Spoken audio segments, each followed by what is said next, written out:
UP में चुनाव से पहले महिलाओं पर छिड़ी सबसे बड़ी जंग है। योगी सरकार के प्लान से मचा हड़कंप। अखिलेश ने भी कसली कमर, लेकिन महिला वोटरों को साधने के लिए क्यों मची होड़।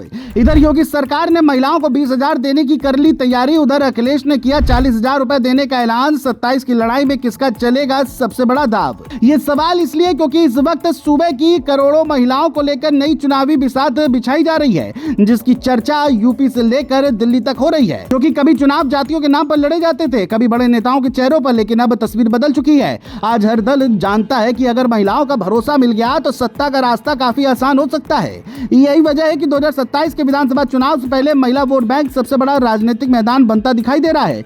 एक तरफ योगी सरकार की उस संभावित योजना की चर्चा है जिसमें पात्र महिलाओं को 50,000 रुपए तक की आर्थिक मदद दिए जाने की बात कही जा रही है।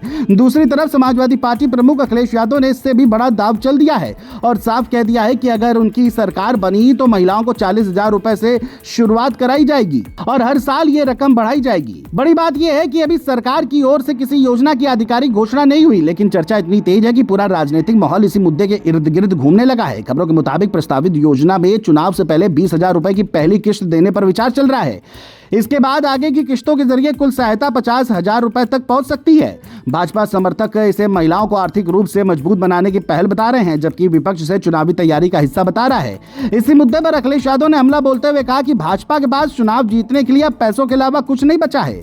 लेकिन असली सवाल सिर्फ पैसों का नहीं है, असली सवाल महिला वोट बैंक का है, क्योंकि यूपी में महिला मतदाताओं की संख्या लगातार बढ़ रही है। पिछले कई चुनावों में महिलाओं की मतदान में भागीदारी पुरुषों के बराबर और कई जगह उससे ज्यादा भी देखने को मिली। राजनीतिक दलों को अब ये समझ आ गया है कि महिलाओं का वोट सिर्फ एक वोट नहीं होता, बल्कि उसका असर पूरे परिवार के फैसले पर पड़ता है। यही कारण है कि उज्ज्वला योजना, मुफ्त राशन, आवास, शौचालय, स्वयं सहायता समूह और महिला सुरक्षा जैसे मुद्दों को लगातार आगे रखा जाता रहा। भाजपा को लगता है कि लाभार्थी वर्ग और महिलाओं का भरोसा उसकी सबसे बड़ी ताकत है, जबकि सपा इस समीकरण में सेंध लगाने की कोशिश कर रही है। यहीं से चुनावी मुकाबला और दिलचस्प हो जाता है। योगी सरकार की संभावित सहायता योजना की चर्चा के बीच अखिलेश यादव ने सीधा मुकाबला खड़ा कर दिया है।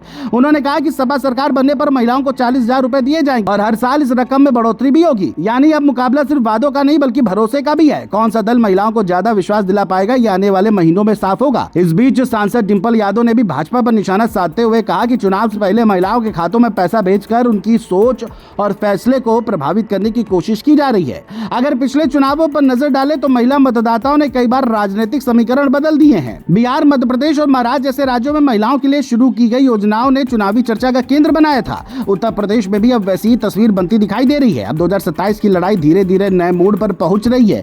पहले चर्चा पीडीए की थी, फिर जातीय समीकरणों की, लेकिन अब महिलाओं की बात सबसे आगे दिखाई दे रही है। भाजपा का दावा है कि उसके काम और योजनाएं बोलती हैं, जबकि सपा कह रही है कि वह महिलाओं को ज्यादा आर्थिक ताकत देगी। ऐसे में आने वाले दिनों में ये मुद्दा और बड़ा होने वाला है। फिलहाल उत्तर प्रदेश की चुनावी पिक्चर में महिलाओं की भूमिका सबसे अहम रहने वाली है। अब देखना यह होगा कि महिलाओं के दिल तक पहुंचने में कौन सफल होता है और किसका दाव 2027 में सबसे ज्यादा असर दिखाता है।